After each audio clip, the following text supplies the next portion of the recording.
जय श्री राधे। महाराज जी के चरणों में दंडवत प्रणाम। मुझे ऐसा लगता है कि मेरे मन को कोई मार रहा है। कोई भी व्यक्ति या चीज़ जिससे नज़दीकी बढ़ती है वहाँ से निराशा प्राप्त होती है। कोई भी इच्छा करना मेरे लिए मुश्किल है।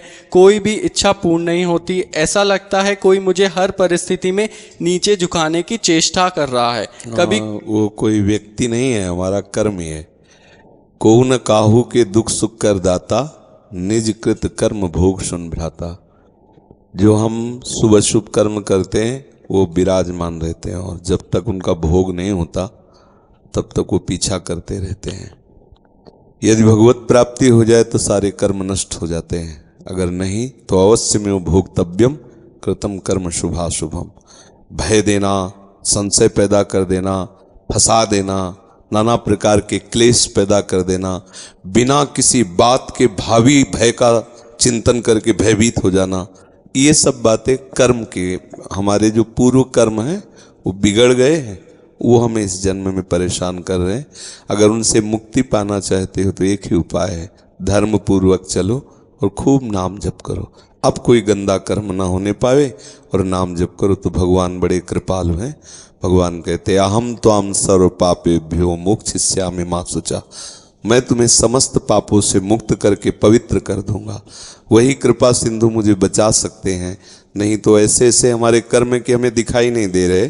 जैसे गुप्त रूप से दुश्मन लगा हो और उसके हम निशाने में हो और हमें पता ना हो, ऐसे ही हम बिल्कुल हैं।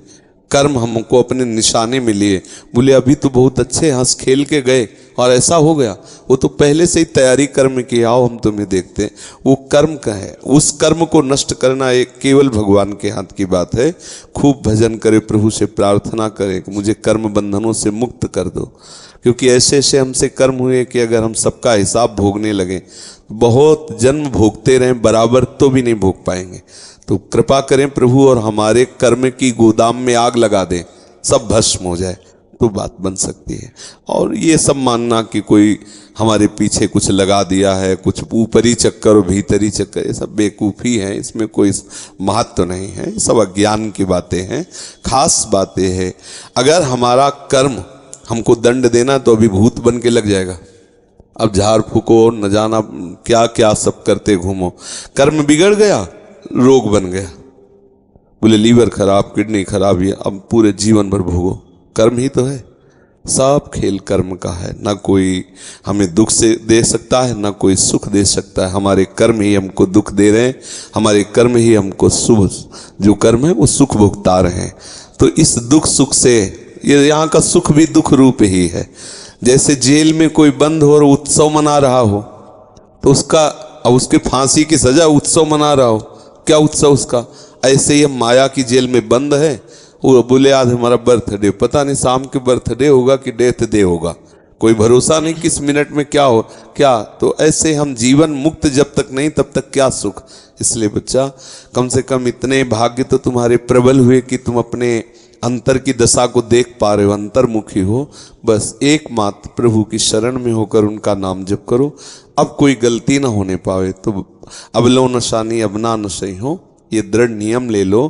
तो प्रभु बहुत कृपालु हैं, बहुत, मतलब आप सोच नहीं सकते हो कितने कृपालु हैं। वो सब माफ कर देंगे और वो मालिक हैं, वो ईश्वर हैं। जैसे किसी ने एक जगह प्रश्न में लिखा कि हम मानते ही नहीं कि भगवान है। तुम मानते इसलिए नहीं हो कि अज्ञानी हो, बिना बाप के तुम थोड़ी पैदा हो गए, पिता तो है ही ना। अच्छा, तुम्हारे ना मानने से ऐसा तो नहीं, हम नहीं मानते कि हमारा कोई बाप है, तो तुम्हारी बात मानने थोड़ी होगी। कृति है तो कोई रचने वाला है, कृति माने रचना, इसे प्रकृति कहते हैं। तो बोले सब प्रकृति से है, तो प्रकृति एक रचना है, इस सृष्टि भगवान की एक रचना है, तो इसको रचने वाला भी कोई है। अगर रचना है, मान लो चित्र है तो चित्रकार भी है ना, तो सृष्टि रूपी रचना है तो इसका रचने वाला भी है। अब उसको तुम राम बोलो, कृष्ण बोलो, हरि बोलो, परमात्मा बोलो, ब्रह्म बोलो, जो बोलो, वो है एक, वो है, तुम्हारे ना कहने से नहीं होगा। है मान लोगे तो तुम्हारा मार्ग मंगलमय हो जाएगा, और नहीं मान लोगे तो नास्तिकता में भोगना तो पड़ेगा ही। आप बोलो हम नहीं मानते कोई जेल वेल सजा है, तो बुरे कर्म में जब फंसोगे तब अपने आप अनुभव में आ जाएगा कि कोई जेल है, कोई दंड है, विधान है, कोई सजा है। तो इसलिए नाम जप करो, और हो सके संस्कृत पढ़े हो, संस्कृत पढ़ सकते हो, तो श्रीमद् भागवत है ना, उसका भले एक अध्याय संस्कृत से पढ़ो, लेकिन उसको पढ़ो। तो श्रीमद् भागवत बहुत जल्दी सारे अशुभ कर्मों को नष्ट कर देते। धुंधकारी प्रेत बना हुआ है 7 दिन में, और कोई साधना नहीं, केवल सुना तो 7 दिन में उसे हरि रूप प्राप्त हुआ और भगवत पार्षदों के साथ विमान पर आरूढ़ होकर सीधे भगवान के धाम को गया। 7 दिन में, बहुत कम समय में भगवत प्राप्ति कराने वाला परम महामोदमय साधन श्रीमद् भागवत है। तो जो हिंदी है वो अर्थ है समझने के लिए, लेकिन मूल जो है वो मंत्र है श्रीमद् भागवत के, जो संस्कृत में लिखे ना। हाँ, अगर अपने न पढ़ पावे तो किसी उत्तम भागवताचार्य से, जिसको संस्कृत का ज्ञान है और जो ईमानदारी से पूरा पाठ करके ठाकुर जी की प्रसन्नता के लिए सुना सके, तो बैठकर 4-5 घंटे रोज सुन ले। 7 दिन किसी भागवताचार्य से पाठ करवा ले संस्कृत से, अपने कुटिया में या जहाँ भी जैसे बने, और नहीं तो स्वयं 1 अध्याय 2 अध्याय रोज पाठ करे। अब ऐसा तो भागवत बहुत कृपा में है, साक्षात श्री कृष्ण का वांग्मय स्वरूप है, सारे अशुभों को नष्ट कर देता है।